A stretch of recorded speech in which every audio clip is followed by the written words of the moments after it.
the first time they left on time. Have you ever felt tired not because you worked too little, but because you worked too much and still felt worthless? Have you ever opened an English video, listened for 2 minutes, then closed it with a quiet sigh, thinking, maybe I'm just not good at this? I want to tell you something gently before you give up. This story is not about grammar. It is about life, time, and the first strange moment I realized why Americans leave work on time and what that taught me about valuing my own life. The first week I lived in the United States, I was obsessed with one thing: working harder. In my mind, success came from staying late, trying more, saying yes to everything. Back home, leaving work early could look lazy. Staying late meant you cared. So when 5 o'clock came on my first day at an American workplace, I stayed seated. My computer was still on. My shoulders were tense. I was waiting for instructions. At exactly 5 o'clock, something strange happened. Chairs moved. Bags zipped. People stood up, smiled, and said simple sentences like, "See you tomorrow," or "Have a good evening." Then they left. Calmly. Without guilt. Without explaining themselves. By 5:07 p.m., the office was almost empty. I was still sitting there, confused, my brain whispering, is this a test? This moment seems small. But your brain loves moments like this. Psychologists call it a cognitive mismatch. Your old belief crashes into a new reality. My old belief said, good people stay late. The new reality said, good people leave on time. My nervous system didn't know which one to trust. I packed my bag slowly and walked outside. The sunlight felt different. Not rushed. Not guilty. People were walking dogs, calling their kids, buying coffee. No one looked stressed. No one looked like they were proving anything. That evening, my head was full of English words I had heard all day, but one sentence stayed with me. I need to go. I have a life at home. I replayed the day again and again. Learning English suddenly felt heavier. I realized I wasn't just learning a language. I was learning a value system. In American culture, time is not only money. Time is life. Time is personal space. Time is respect. Here's the quiet science part, but don't worry, we'll keep it simple. When you work without rest, your brain stays in survival mode. Cortisol, the stress hormone, stays high. Memory gets worse. Language learning slows down. This is proven. Your brain cannot absorb new sounds, new words, new rhythms when it feels chased. So when you force yourself to study harder after a long day, your brain isn't lazy. It's protecting you. That night, I opened an English listening video. Normally, I would push myself for an hour. This time, I stopped after 10 minutes. I felt guilty. Then I remembered everyone leaving work on time. I tried something new. I listened again the next morning. With coffee, sunlight, and a calmer mind. The words sounded clearer. Not perfect, but kinder. This is something many English learners don't hear enough. You don't fail English because you are weak. You struggle because your life is too full, too tight, too loud. Americans leaving on time is not about being cold or individualistic. It is about protecting mental energy. And language lives inside mental energy. A few days later, I asked a colleague in slow, careful English, why do people here leave exactly on time? She smiled and said, because work is part of life, not all of it. Simple sentence. Easy grammar. Heavy meaning. That sentence changed how I practiced English. Instead of long, painful sessions, I chose short, gentle ones. 10 minutes listening. 5 minutes. Reading. Saying one sentence out loud while washing dishes. Today was long, but I'm okay. Real English. Real life. If you are listening to this now, maybe you are tired. Maybe you feel behind. Maybe you think everyone else is better at English than you. But ask yourself one question, honestly. Do you value your time the way Americans do? Or do you punish yourself for not being perfect?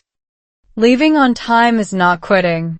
It is choosing to come back tomorrow with a brain that still wants to learn. That first day in America taught me something no textbook ever did. English grows better in a life that has space. And sometimes, the bravest thing you can do for your English is to close the book, turn off the video, and rest.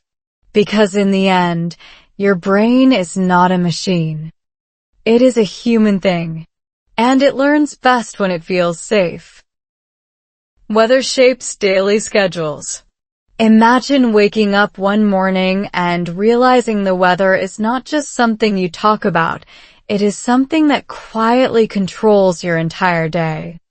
Not loudly, not aggressively, just gently, like a hand on your shoulder guiding you without asking. That was my second big lesson in America. I didn't learn it from a classroom or a textbook. I learned it from the sky, the cold air, the sun that disappeared too early, and the way people adjusted their lives without complaining. Where I grew up, weather was something we tolerated. Rain came, we went out anyway. Heat arrived, we complained but still stayed late at work. Life continued almost the same. In the United States, especially where I lived, weather had a vote. Sometimes, it had the final say. My first real winter shocked me more than my first English conversation. The sky turned gray earlier than I expected. At 4:30 in the afternoon. It already felt like evening. My body didn't understand it. My brain felt slower. I was tired before the day officially ended. And yet, people still left work on time. Even earlier sometimes. At first, I judged it quietly. They leave early because of the weather, I thought. They are lucky. But then I noticed something deeper. Americans don't fight the weather. They design their schedules around it.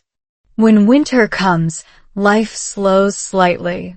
When summer arrives, people wake up earlier, go outside more, finish work efficiently. Weather doesn't make them weaker. It makes them smarter with energy. There is a simple scientific reason behind this, and it matters for language learning. Sunlight affects serotonin. Temperature affects focus. When your body struggles, your brain has less space for learning sounds, accents, and meaning. That's why studying English late at night in a cold, dark room often feels painful. Your brain is not failing.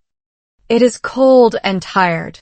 One evening after work, snow started falling. Not dramatically. Just quietly. My instinct told me to stay longer, to be productive. But everyone else packed up early. Roads would be slippery. Darkness would come fast. Safety mattered more than finishing one extra task. At home, instead of forcing myself to study English like usual, I did something strange. I listened to one simple sentence while watching snow fall outside the window. It's getting cold tonight. I repeated it softly. Slowly. No pressure. That sentence stayed in my head longer than 10 pages of vocabulary ever did. This is how weather changed my English learning without asking permission. Shorter sessions. Softer goals. More listening when my body felt calm. Less pushing when my energy was low. Americans don't say this directly, but their behavior teaches it clearly. Respect your limits, or your limits will stop you anyway. Spring came later, and everything changed again. More light. More smiles. People walked faster. Conversations became longer. My English improved faster too, and I didn't even realize it at first. I spoke more naturally, not because I studied harder, but because my body felt better. This is something many learners misunderstand. They blame themselves for seasonal changes in motivation. But motivation is not just mental. It is physical. Climate shapes culture. Culture shapes schedules. Schedules shape learning. In America, weather also shapes relationships. People plan dinners earlier in winter. They protect evenings. They value weekends. Time becomes precious because daylight is limited. That's why leaving on time is not laziness. It is adaptation. I once said to a friend, in simple English, I feel sleepy early. In winter. He laughed and said, that's normal. Your body knows. That sentence felt comforting. Normal. Human. So if you feel tired learning English after a long day, ask yourself something important. Are you fighting your environment, or are you working with it? Are you trying to study when your brain wants rest? Or are you choosing moments when learning feels lighter? Here's a small, practical habit that helped me. In dark or cold days, I reduced my English goals. 5 minutes listening. 1 sentence speaking. That's it. In brighter days, I did more. This balance kept English inside my life, not on top of it. Americans don't say work-life balance because it sounds nice. They practice it because weather forces them to. And slowly, quietly, I learned from that. English stopped being something I punished myself with. It became something I carried gently through different seasons. Weather taught me that learning is seasonal too. Some days bloom. Some days rest. Both are necessary. And when you accept that, your English doesn't disappear. It waits for you, patiently, like the sun behind winter clouds. Why time is treated seriously. Imagine this for a second. You finish your work, you stand up, you check the clock, and it says 5 p.m. exactly. In many places, this moment feels dangerous. You look around. You wait. You pretend to be busy. Your body is ready to leave, but your mind is afraid. In America, that fear slowly disappears. And when I realized why, my relationship with time and English changed forever. At first, I thought Americans left on time because they didn't care enough. That was my old lens talking. My brain was trained to believe that suffering equals value. If you're tired, you must be important. If you're exhausted, you must be trying hard. Americans quietly disagree with that idea. Time, in American culture, is treated like a boundary, not a suggestion, not a flexible promise. A boundary. And boundaries are not rude here. They are healthy. One afternoon, I stayed late again. Not because anyone asked me to, because I wanted to show effort. The office was quiet. Too quiet. A manager walked by, looked at me, and asked gently, "Is everything okay?" I panicked. I thought I had done something wrong. I said, in broken English, I just want to finish more. He nodded and said something that stayed with me for years. Finishing is good. But stopping is also part of doing a good job. That sentence hit me harder than any motivational quote. Psychologically, humans need clear endings. The brain relaxes when it knows something is complete. When work has no ending, stress leaks into everything: relationships, sleep, learning. Americans protect endings.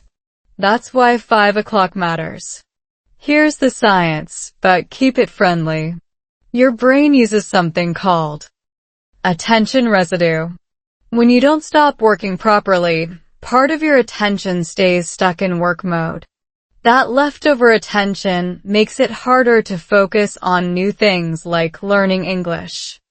So when you try to study after endless work, your brain is still half at the office, scrolling emails in its imagination.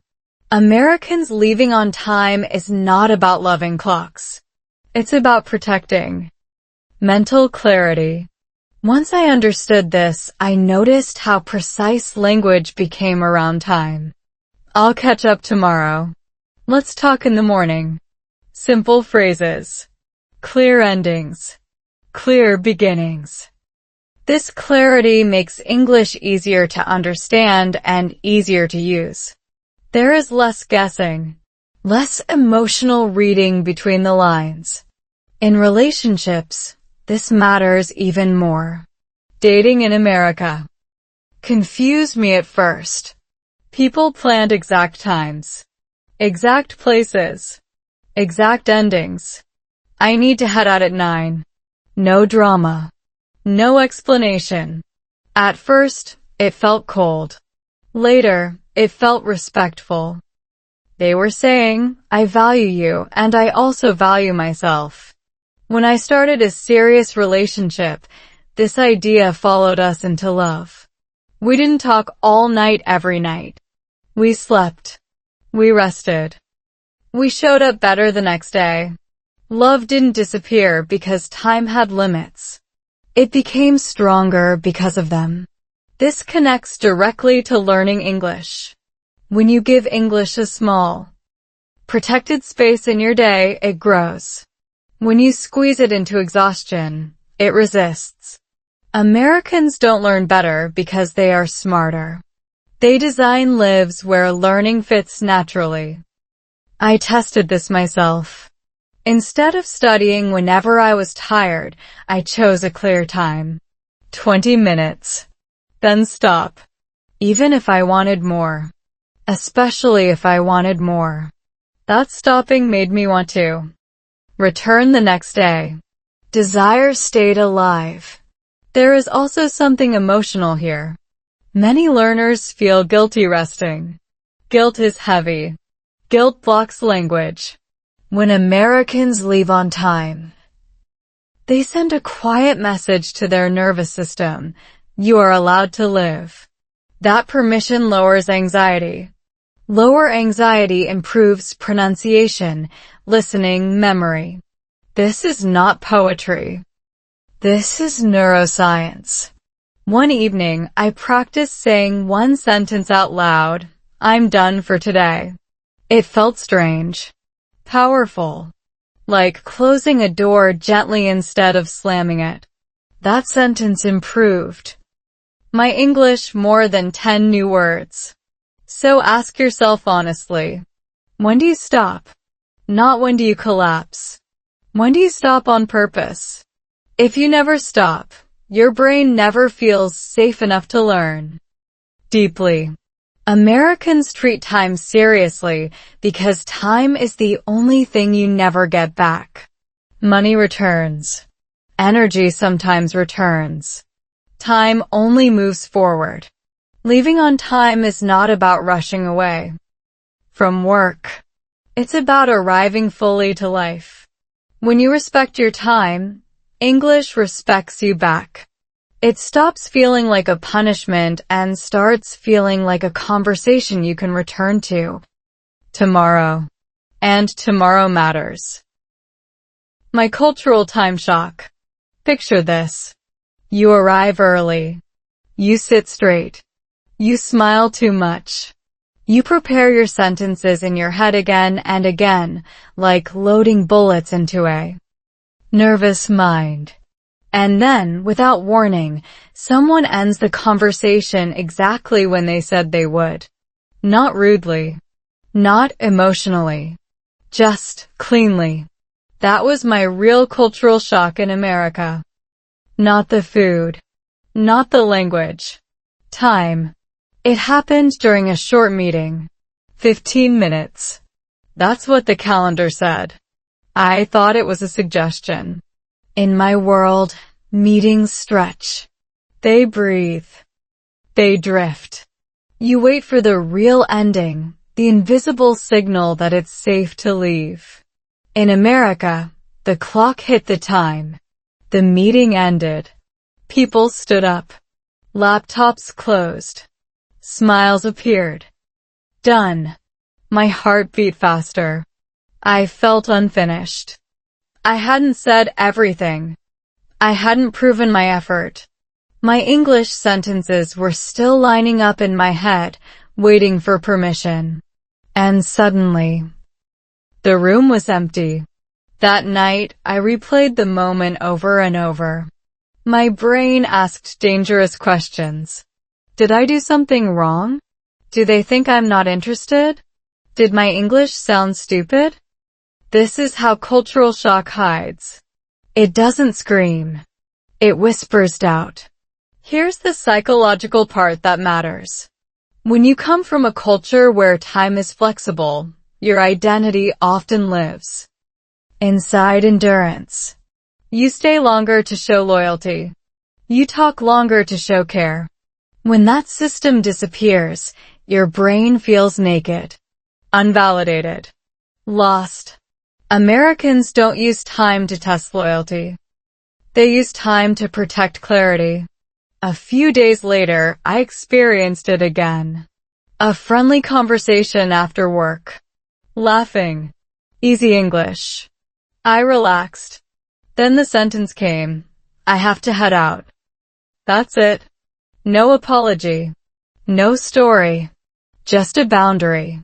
My smile froze. Inside, I felt rejected. But I was wrong. Later, I learned something important. In American culture, leaving on time does not mean I don't care. It means I care enough to be honest. They don't soften boundaries with excuses. They respect them with consistency. This realization hit my English learning hard. I noticed how afraid I was to stop studying. I would listen even when my brain was numb. I would read even when words blurred. Stopping felt like failure. Just like leaving a meeting early used to feel wrong. Science backs this up. The brain associates unclear endings with anxiety. Anxiety tightens muscles. Tight muscles change pronunciation. That's why stressed learners sound stiff. Not because they lack talent. Because their nervous system is holding on. One evening, exhausted, I tried something uncomfortable. I stopped studying exactly when I planned to. No guilt. No, one more video. I said out loud, slowly, that's enough for today. My chest felt lighter. My English felt calmer the next morning. Cultural shock also showed up in love. Early in my relationship, I wanted long talks every night. Deep talks. Emotional talks. My partner sometimes said, "Can we talk tomorrow?" My old instincts panicked. Tomorrow felt like distance. Rejection. In America, tomorrow means trust. Trust that the connection won't disappear overnight. This changed how I listened to English. Instead of trying to understand everything now, I allowed understanding to continue. Later, I stopped chasing meaning. Meaning came to me when I rested. There's a concept in psychology called delayed closure. It means your brain can stay relaxed even when something isn't finished. As long as you trust it will continue. Americans practice this daily with time. Meetings end. Work ends. Conversations pause. Life continues. Once I saw this, I practiced English differently. I listened to short stories. I stopped in the middle sometimes. Not because I quit. Because I trusted I would return. This trust removed pressure. Pressure was my real enemy, not vocabulary. One moment made everything clear. A colleague said to me kindly, "You don't have to stay to show respect." That sentence rewired something inside me. Respect here is shown by clarity, not sacrifice. If you're listening to this and feeling confused or hurt by how quickly Americans end things, pause. It's not coldness. It's design. A system that protects energy so people can show up again tomorrow. Ask yourself gently, do you feel guilty when you rest? Do you feel anxious when you stop learning English for the day? That feeling might not be about motivation. It might be cultural shock living inside your body. Learning English is not about filling every minute. It's about creating safe edges, clear starts, clear stops. When I accepted that, my English stopped feeling like a test I was failing and started feeling like a relationship I could grow slowly. Time didn't reject me. It taught me. And once I understood that, I stopped fighting the clock and started learning with it. Learning English through daily life. Imagine trying to learn how to swim by reading a book about water while standing safely on dry land. You understand the words. You see the pictures. But your body never relaxes. That was how I learned English for a long time. Too clean. Too separate from life. Then America quietly taught me a different way, through daily life. Not study sessions. At first, I treated English like a serious project. A heavy one. I scheduled it late at night, after work, after exhaustion. My brain was already tired, but I pushed it anyway. I told myself this was discipline. In reality, it was punishment. And punishment is a terrible teacher. Everything changed when I stopped trying to study English and started letting English sit next to my life. The first shift happened in the smallest moments. Buying coffee. Waiting for the bus.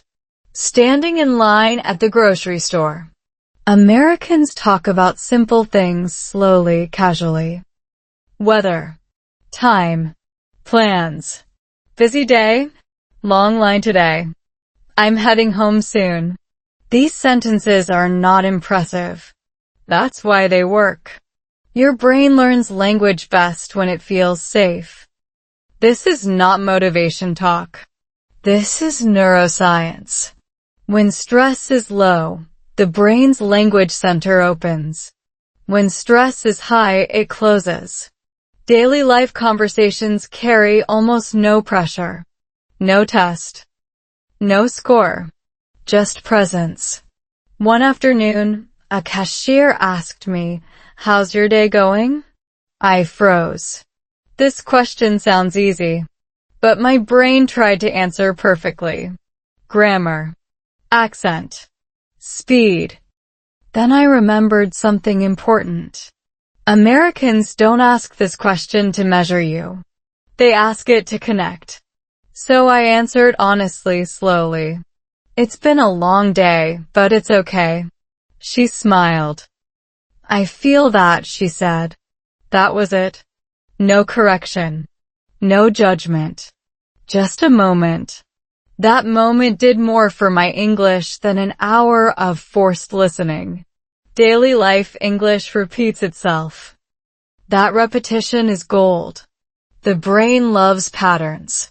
When you hear "have a good one" 10 times a day, you don't need to memorize it. It enters you. Quietly. Naturally. I began collecting these sentences like emotional souvenirs. Not vocabulary lists. Lifelines. I'm almost done. I'll take care of it tomorrow. Let me get back to you. These phrases reflect American values: time, boundaries, balance. Learning them taught me culture and language at the same time. There is also a psychological shift here. When English becomes part of life, it stops being a performance. You are not doing English. You are living, and English is happening around you. That removes fear. Fear is the real reason many learners stay silent. Not lack of words. Fear of being wrong. Daily life doesn't punish wrongness. It moves on. And that teaches your nervous system something important. Mistakes are survivable. I tested this approach intentionally. Instead of studying at night, I moved English to the morning. I listened to short audio while making breakfast. No subtitles. No pausing. Just exposure. My brain was calm, curious, receptive. Later in the day, I practiced one sentence related to my life. I need to leave on time today. I said it out loud while tying my shoes. This connected language to action. The brain remembers action-based learning better. This is proven.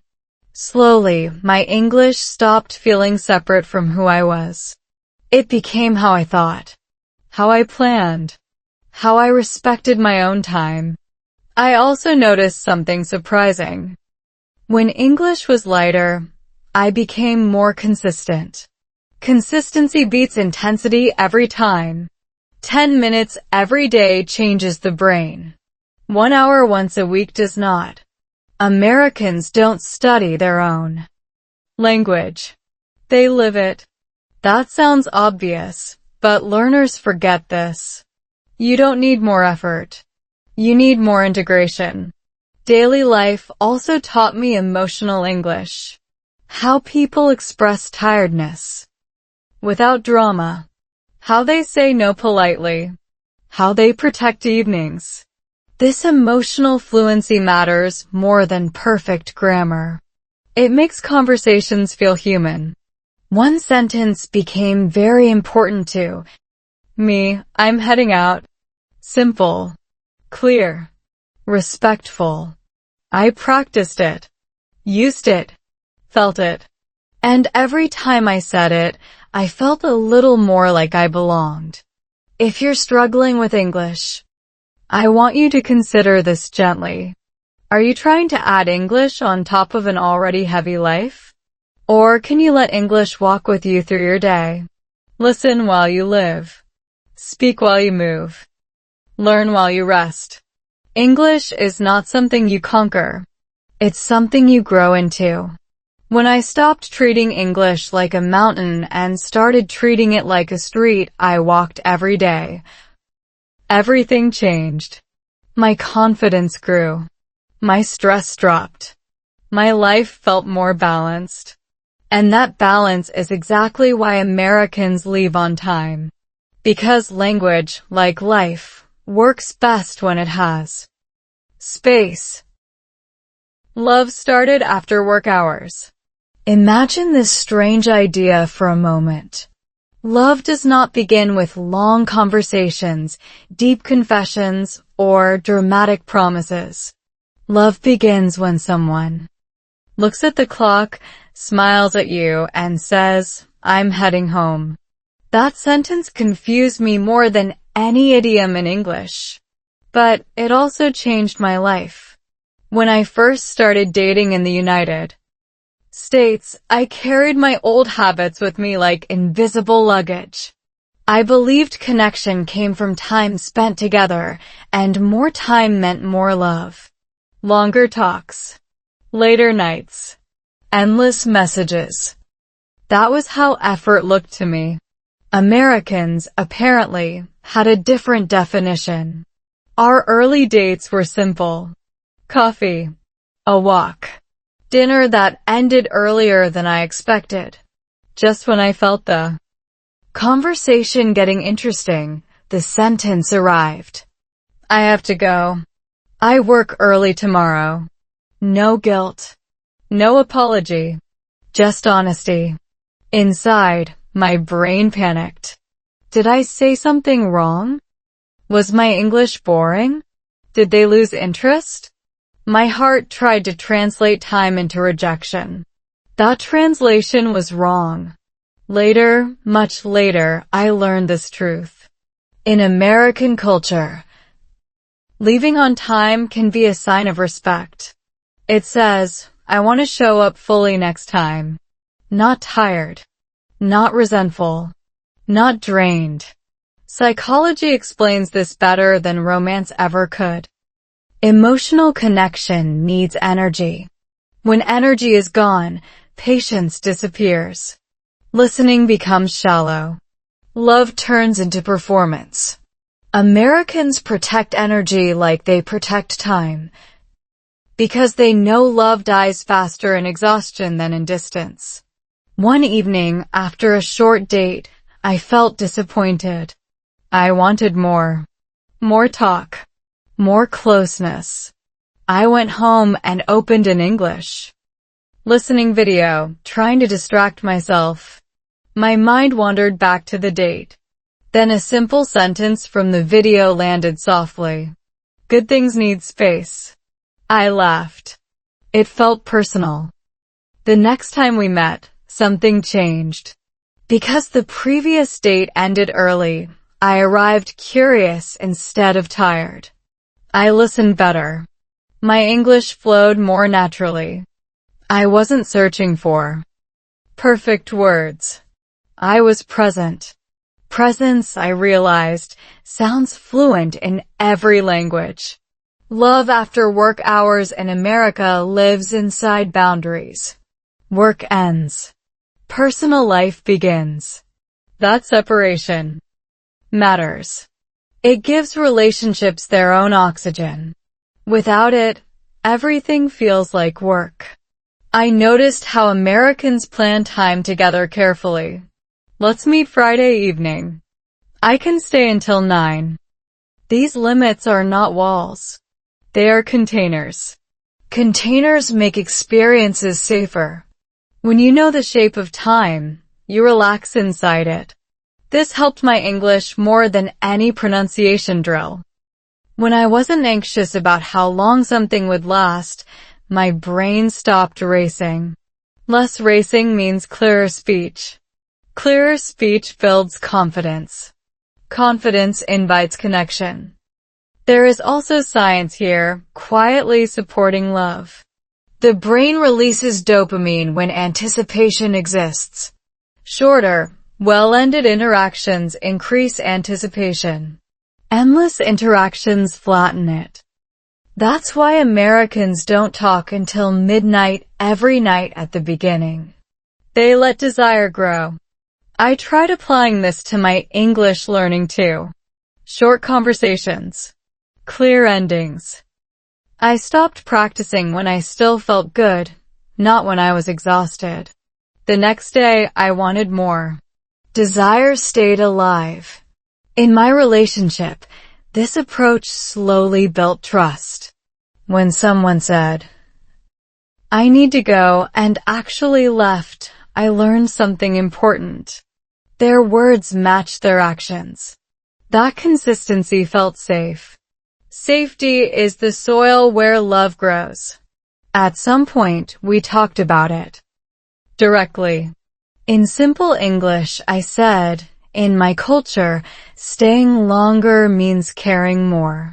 My partner listened and replied gently, here, leaving on time means I care about my life and yours. That sentence was not romantic. It was real. And real lasts longer. Marriage later made this even clearer. We didn't sacrifice rest to prove love. We protected rest to sustain it. Work hours stayed work hours. Family time stayed sacred. English became the language of our everyday balance, not our stress. If you're learning English through love stories, remember this part carefully. Romance in America is not louder. It is clearer, not longer, more intentional. And if you're learning English while feeling lonely, exhausted, or behind, consider this idea. Maybe you don't need more time with English. Maybe you need better timing. Ask yourself gently, do you allow good things to end before they hurt? Do you give yourself permission to leave while you still feel okay? Love started for me after work hours, not because work ended, but because life finally had space to begin. And English followed naturally, quietly, faithfully. Sometimes. The most powerful sentence is not stay longer. It's see you tomorrow. Marriage and work-life balance. Imagine two people sitting in the same room, loving each other deeply, but exhausted in completely different ways. One is tired from work. The other is tired from waiting. That quiet tension lives inside many marriages, especially when cultures collide. Mine included. And strangely, it was American work-life balance, not romance. Advice that taught me how to protect love, language, and sanity at the same time. Before marriage, I believed love meant sacrifice without limits. If work was busy, you stayed up late to talk. If life was hard, you pushed through. Rest could wait. In my mind, love was proven by endurance. Marriage in America challenged that belief almost immediately. My partner left work on time. Every day. Even when projects were intense. Even when emails waited. At first, I didn't understand. I thought marriage meant merging everything, time, energy, attention, into one shared space. But American marriage doesn't work like that. It respects separation as much as connection. The first year was confusing. I would still be in work mode mentally, replaying conversations in English, worrying about performance, while my partner had already switched into home mode. Dinner was calm. Conversation was light. My brain wanted intensity. My body wanted rest. Conflict didn't explode. It simmered quietly. Psychology explains this better than emotion ever could. Humans need transitions. Clear mental borders between roles. When those borders disappear, stress spills everywhere. Americans protect transitions fiercely. Leaving work on time is one of them. Marriage benefits from that protection. One evening, after a long day, I tried to talk about something serious. My partner listened, then said gently, "Can we talk tomorrow? I want to be present." That sentence felt dangerous to me. Tomorrow sounded like avoidance, like distance. But it wasn't. The next day, rested, the conversation was better, softer, clearer. My English flowed more easily too, because my nervous system wasn't tight. I realized something uncomfortable but important.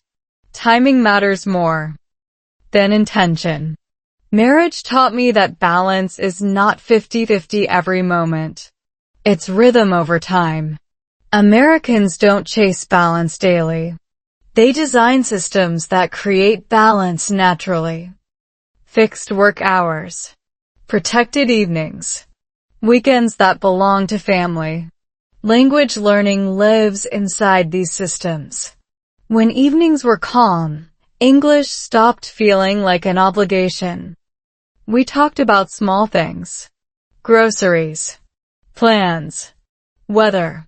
Let's eat earlier tonight. Simple sentences. Repeated daily. That repetition built fluency quietly. There's science hiding here too. The brain learns language better in emotionally safe environments. Marriage stress blocks learning. Calm routines support it. This is why my English improved after marriage, not because I studied more, but because my life was less chaotic. I also learned something humbling. Americans don't expect marriage to fix exhaustion. They expect marriage to be protected from it. That means saying no to extra work, saying no to late nights, saying no without guilt. At first, I struggled with that. Guilt followed me everywhere. Guilt for resting. Guilt for stopping English practice early. Guilt for choosing sleep over effort. My partner noticed and said something simple. Rest is not quitting. That sentence deserved a frame. In marriage, small habits matter more than big promises. Eating together. Walking after dinner. Watching something light and stopping before it gets too late. These habits protect energy. Protected energy makes kindness easier. Kindness makes communication easier. Communication makes English easier. I noticed how disagreements worked too. They didn't last all night. Americans don't fight until exhaustion. They pause. They sleep. They continue later. This felt strange to me, but it worked. Problems didn't disappear. They softened. Learning English inside marriage also taught me emotional vocabulary. I need space. I'm overwhelmed. Can we slow down? These phrases are not dramatic. They are powerful. They protect relationships the same way leaving work on time protects health. Over time, I stopped translating my worth through effort. Marriage didn't need me tired. It needed me present. English didn't need me perfect. It needed me relaxed. If you are married or dreaming of marriage while learning English, remember this. Love grows better in balanced lives. Language grows better there too. When work respects life, life has room for connection. Ask yourself gently, does your schedule protect your relationships, or does it steal from them? Do you bring exhaustion home and call it dedication? Or do you bring energy and call it respect? Marriage in America taught me that balance is not about doing less. It's about ending things at the right time. Work ends. Arguments pause. Study stops. Life continues. When I finally understood that, English stopped being something I squeezed into my marriage. It became the language of our everyday peace. And peace, I learned, is the strongest foundation love can stand on. Raising kids with time boundaries. Imagine a small child standing at the door, backpack on, shoes already tied, calmly reminding an adult, we need to leave now. The first time I saw this in America, I froze. A child telling time? Not asking. Not begging. Just stating a fact. That moment taught me more about American values than any policy or textbook ever could. In many cultures, children adjust to adults. In American families, time teaches everyone, especially children. Schedules are not strict prisons. They are quiet teachers. And they shape how kids grow, learn, and respect life. When I first entered an American household with children, I expected chaos, noise, late nights, flexible rules. Instead, I found structure. Dinner at a certain time. Bedtime that actually happened. Even playtime had clear endings. Not angry endings. Calm ones. 5 more minutes, a parent would say. And 5 minutes later, play ended. No shouting. No bargaining. The child protested, of course. But the boundary held. This is important psychologically. Children feel safer when time is predictable. Predictability lowers anxiety. Lower anxiety improves learning. This applies to language too. Kids growing up in America hear simple, repeated time-based language every day. It's time to clean up. We leave at 8. Story time is over. These sentences shape how they think about responsibility and self-control. Time is not an enemy. It's a guide. Watching this changed how I understood my own exhaustion. I realized I never learned to stop. No one taught me that ending something is a skill. American kids practice this skill daily. There is science behind this that quietly supports American parenting. The brain's executive function, the part that manages focus and impulse, develops better with routines. Clear time boundaries help children regulate emotions. Adults are not so different. I noticed how children were also taught to respect others' time. When a play date ended, it ended. Thank you for coming. See you next time. No guilt. No awkward waiting. Just clean closure. This builds social confidence early. Language learning lives inside this structure. Children don't memorize grammar rules. They absorb language through repeated, meaningful moments. Short, clear, emotional. English becomes part of rhythm, not pressure. As an adult learning English, I realized I was missing this rhythm. I studied like a child without bedtime, pushing until collapse. No wonder I felt overwhelmed. I tried something radical. I gave myself a bedtime for English. Same time every day. Short. Predictable. When the time ended, I stopped even if I wanted more. Especially if I wanted more. At first, my brain protested like a child. Just one more video. One more sentence. But over time, something surprising happened. I felt safer. Less stressed. More eager to return the next day. In families, time boundaries also protect parents. Adults don't sacrifice everything endlessly. They rest. They recharge. That energy flows back to children. This is why American parents guard evenings and weekends. I once asked a parent why they were so strict about bedtime. The answer was simple. Because tomorrow matters. That sentence stayed with me. Tomorrow matters in learning too. When you exhaust yourself today, you steal from tomorrow's focus. Kids in America also learn something else early. Saying no is allowed. I can't play now. I need a break. These phrases are not rude. They are honest. They protect mental health. I started practicing these sentences in English. Slowly. Carefully. I need to stop for today. Saying that out loud felt powerful. Like I was finally parenting my own life. Raising kids with time boundaries is not about control. It's about care. It teaches children that life has shape. Shape creates safety. Safety creates growth. This idea changed how I saw myself as a learner. I stopped treating my brain like a machine.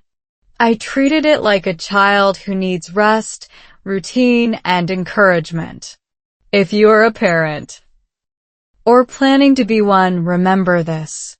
Your children will learn how to live by watching how you end things.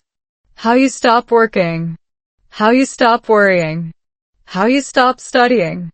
And if you are learning English now, alone, tired, or discouraged, Borrow this wisdom. Set a time. Keep it small. End gently. You don't grow by pushing endlessly.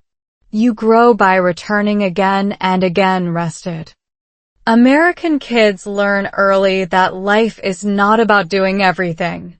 It's about doing enough, then stopping.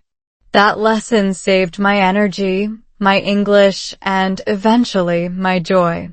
Because tomorrow really does matter. When overtime drained my energy. Imagine this scene. It's late. The room is quiet. Your screen is still glowing. Your body is heavy, but your finger keeps scrolling, clicking, pretending. You tell yourself you are being responsible. In reality, you are disappearing. That was me during a season of overtime in America, and it almost ended my relationship with English and with myself. At first, overtime felt like progress. More hours meant more money, more stability, more proof that I deserved to be here. I said yes every time. Extra shifts. Late emails. Just one more thing. Americans often leave on time, but I didn't. I thought being different meant being better. My English study followed the same pattern. I studied after work. Late. Exhausted. I listened harder, pushed longer, forced repetition. My brain resisted. Words slipped away. Sounds blurred together. I blamed my ability. Here's the truth I learned the hard way. Overtime doesn't just steal time. It steals recovery. And without recovery, the brain cannot learn language. Science explains this simply. When you work too long, your prefrontal cortex, the part responsible for focus, memory, and decision-making, gets tired. Stress hormones rise. Language processing slows down. You don't just feel tired. You become less capable of absorbing new information. But culture can trick you. It tells you exhaustion is noble. That tiredness means commitment. My body believed the message. My brain paid the price. One night, after a long shift, I tried to practice English speaking. I opened my mouth and felt nothing come out. Not fear. Not mistakes. Just emptiness. That moment scared me. It wasn't difficulty. It was shut down. I realized something important then. I wasn't bad at English. I was burned out. Burnout doesn't announce itself loudly. It whispers. It says, just push a little more. Then one day, motivation disappears completely. That's where many learners quit. Not because they lack talent, but because they are empty. I noticed my emotions changing too. I became impatient. Small mistakes made me angry. Listening felt annoying. English, once interesting, became noise. This emotional shift is a warning sign. When learning starts to feel hostile, something is wrong with the system, not the learner. In American culture, overtime is allowed, but it is not celebrated. That was my misunderstanding. People who leave on time are not lazy. They are strategic. They know that life continues after work, and learning lives there. One weekend, I finally crashed. I slept late, missed plans, ignored messages. My body forced a stop because I refused to choose one. That's the danger of ignoring boundaries. The body creates its own. During that forced rest, something unexpected happened. I felt curious again. I played a short English audio while cooking. No pressure. No goal. I understood more than I expected. My brain had space again. This taught me a painful but valuable lesson. Energy is not optional for learning. It is the foundation. I started observing Americans more closely. People who left on time learned faster at work. They joked more. They communicated clearly. Their English, casual, simple, effective, flowed easily. They weren't smarter. They were rested. I decided to experiment. I refused overtime for 1 week. It felt risky, guilty, uncomfortable. But I protected my evenings. I ate earlier, walked, slept, studied English in short sessions. When my brain felt alive, the difference was shocking. Listening improved. Speaking felt smoother. I made fewer mistakes, not because I tried harder, but because my brain had fuel. There's a concept in psychology called ego depletion. When you use too much willpower all day, nothing is left at night. English learning requires willpower at the beginning. Burn it all at work and language suffers. Overtime also damaged my sense of self-worth. I tied value to endurance. When I couldn't endure anymore, I felt weak. Americans don't do this. They tie value to balance, to sustainability. I learned to say a new sentence in English. I can't stay late tonight. At first, my voice shook. Nothing bad happened. The world didn't end. Respect remained. That sentence became a turning point. It protected my energy. Energy protected my English. English stopped feeling like a burden. If you are listening now and feel exhausted, be honest with yourself. Are you learning English in the leftover pieces of a broken day? Are you asking your brain to perform when it's begging for rest? This is not discipline. This is self-sabotage disguised as effort. You don't need more hours. You need better ones. Hours where your mind is awake, your body is calm, and your nervous system feels safe. Overtime taught me what not to do. It showed me the cost of ignoring limits. And it showed me why Americans leave on time, not because they don't care, but because they care enough to protect tomorrow. When I stopped draining my energy, English returned to me. Quietly. Patiently. Like an old friend who was waiting for me to rest. Sometimes, the bravest decision is not to push harder. It's to stop. Small habits that changed everything. After I stopped working overtime, I expected everything to improve immediately. It didn't. What changed my life was not one big decision, but a series of very small habits.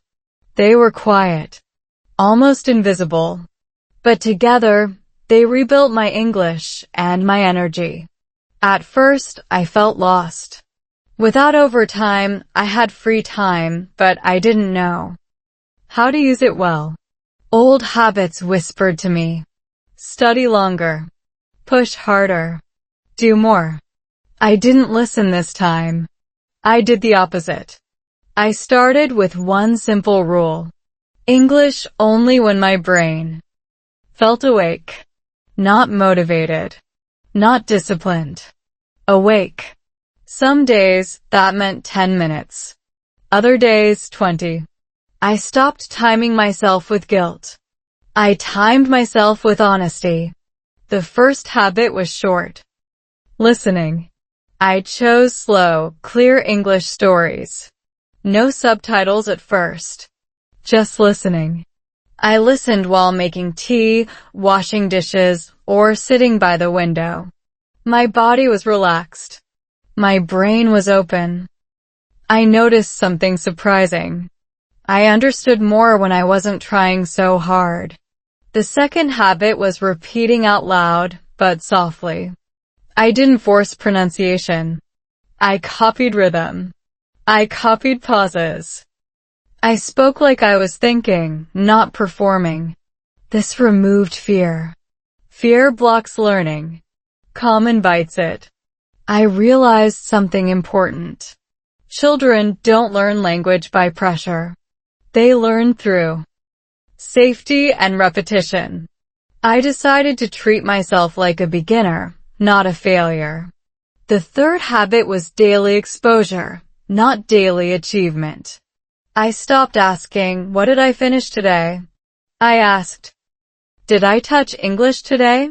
Touching was enough. 5 minutes counted. One sentence counted. One thought counted. Consistency beats intensity. Americans understand this deeply. They build systems, not heroic moments. I finally understood why. Another small habit was writing one sentence a day. Just one.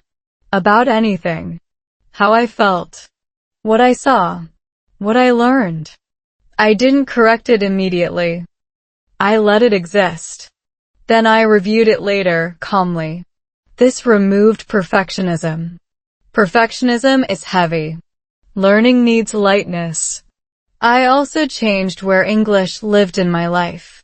Before, English lived at my desk. Now it lived everywhere. In my kitchen. On walks. In my car. Language is not a subject. It is a companion. One habit that surprised me most was rest before study. If I felt tired, I rested first. A nap. A walk. Silence. Then English. This felt wrong at first. But it worked. The brain learns best when it feels safe. Stress tells the brain to survive, not absorb. I had been studying in survival mode for years. I also limited new content. Instead of consuming more, I revisited old material. Same story. Same audio. Each time, I heard something new. Repetition creates depth. Depth creates confidence. Americans don't rush mastery. They revisit fundamentals. That's why their communication sounds simple but strong. Another small habit was listening. Without translating. I stopped chasing every word. I listened for meaning, emotion, intention. This is how native speakers listen. Words matter less than message. At first, this felt uncomfortable. My brain wanted control. But gradually, understanding became natural. Less effort. More flow. I also practiced saying I don't know in English. Out loud. Comfortably. This removed pressure. Knowing you can pause removes fear of speaking. Fear was my biggest enemy. Not grammar. Not vocabulary. One night, I realized something powerful. I was no longer counting days.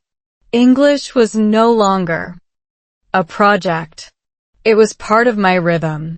Small habits did something big. They made English sustainable.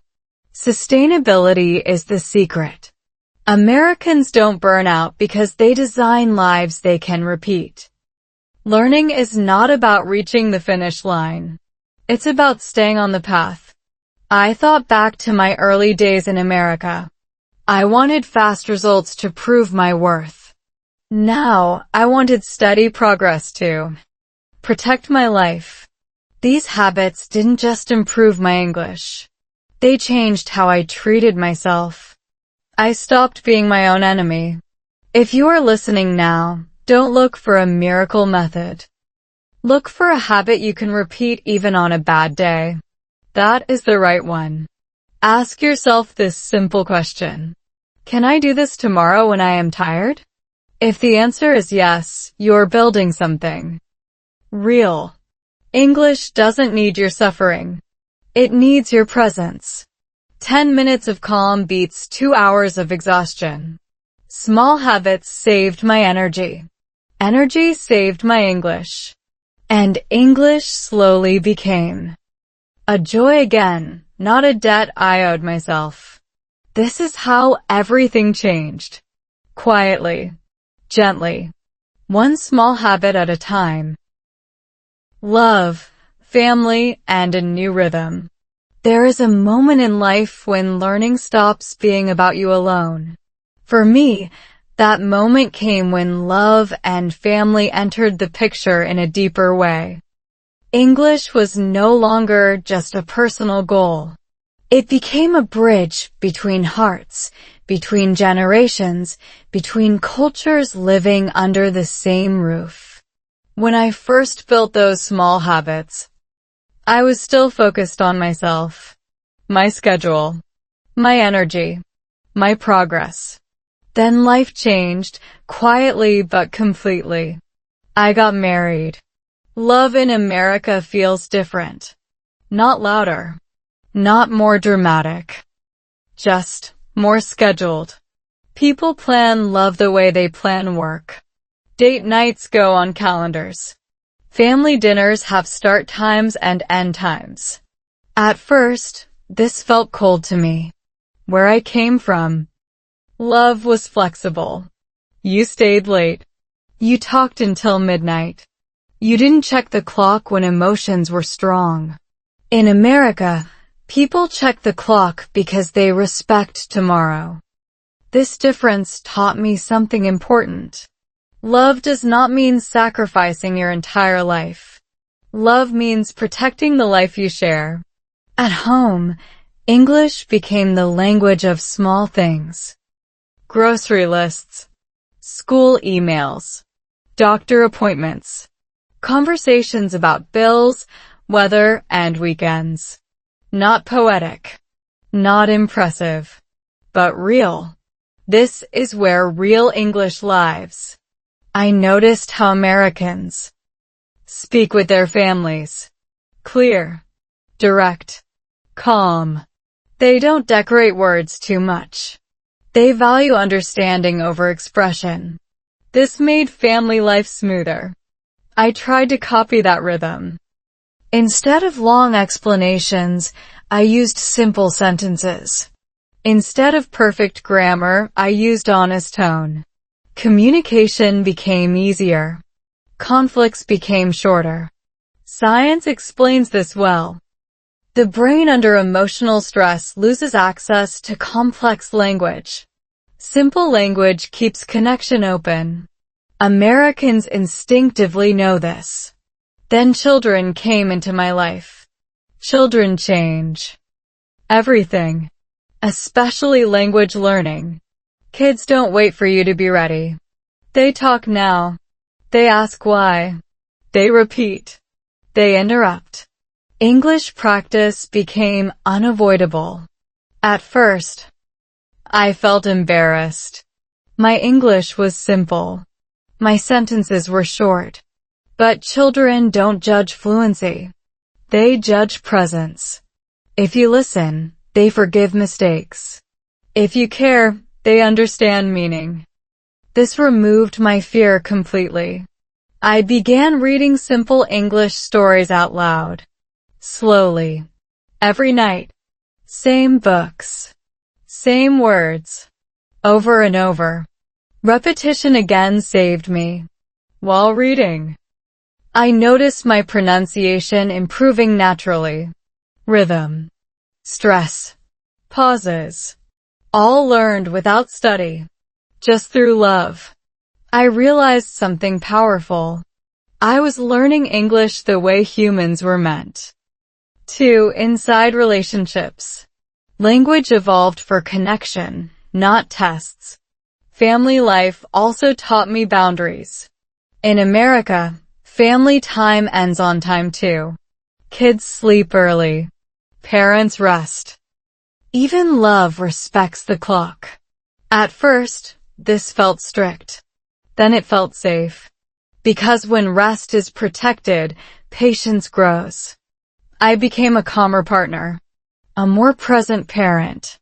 English followed that. Calm. Another change surprised me.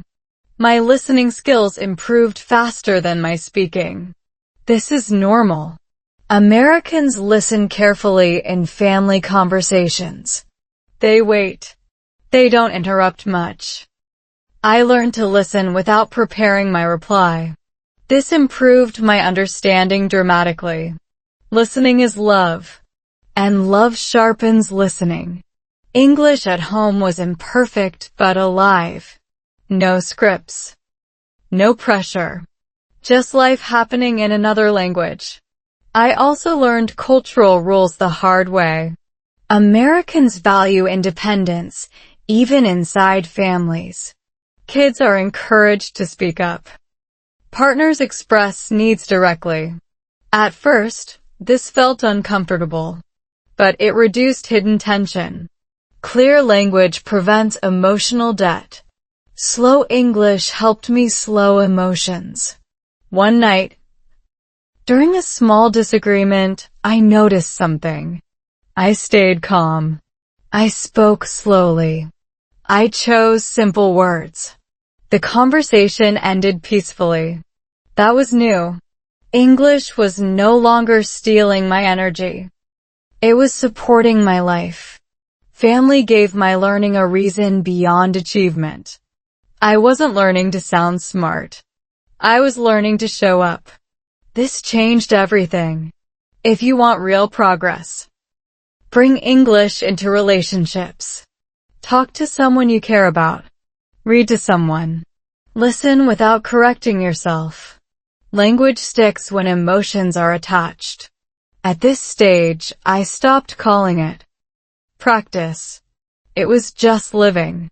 I understood why Americans protect evenings and weekends. Life is not postponed for success. Success fits inside life. English became part of our family rhythm. Calm mornings. Clear conversations.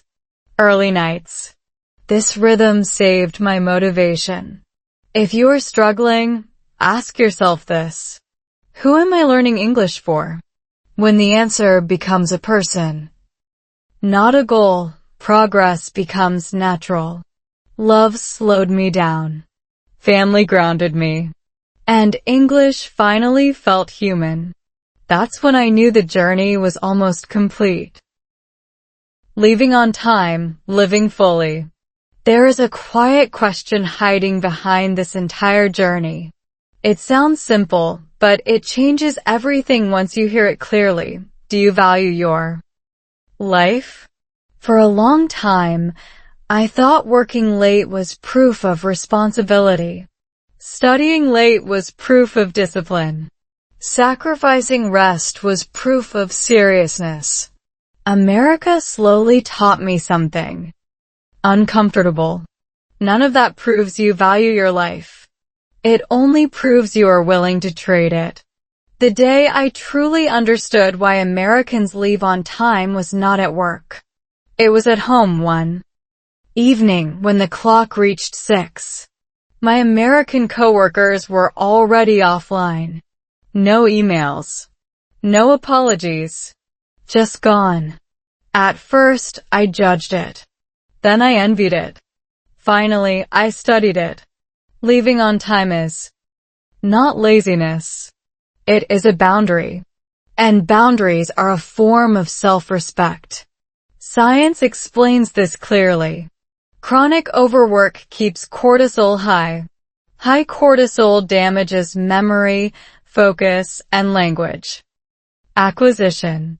In simple words, the more exhausted you are, the worse your English becomes. I lived that truth for years. Americans don't leave on time because they don't care. They leave on time because they understand something deeper. Energy is finite. Life is fragile. Tomorrow is not guaranteed. When you value your life, you protect your evenings. Once I accepted this, everything aligned. My English improved because my brain had space. My relationships improved because I was present. My emotions stabilized because I was rested. Language learning stopped being a battle and became a reflection of my life choices. I started to notice how Americans talk about time. They say, "I'll pick this up tomorrow." They say, "This can wait." They don't glorify exhaustion. They normalize balance. That mindset rewired me. I stopped measuring progress by hours spent. I measured it by clarity gained. I stopped forcing late-night practice. I trusted tomorrow. And tomorrow always came. English rewards patience. It punishes panic. This final stage of my journey was not about adding anything.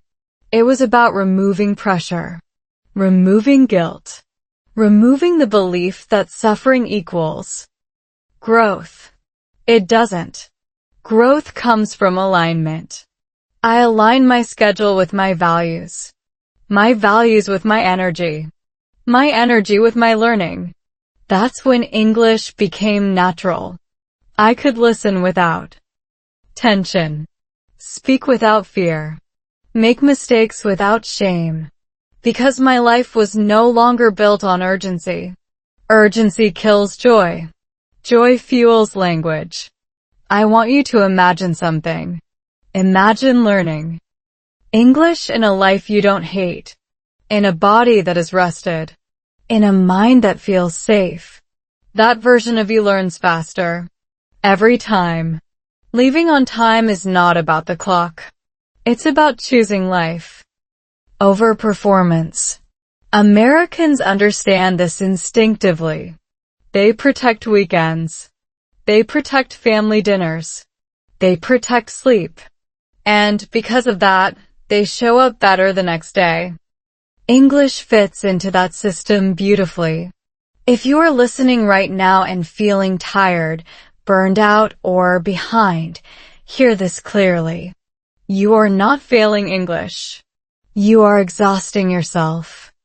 And exhaustion is not a requirement. Start small. Leave one thing earlier. Rest one night more. Learn English when your brain feels human, not hunted. Ask yourself this final question. If I keep living like this, will English ever feel good? If the answer is no, change the life, not the method. That is the real lesson behind why Americans leave on time. They are not rushing to escape work. They are choosing to stay alive inside their lives. English is not the center. Life is.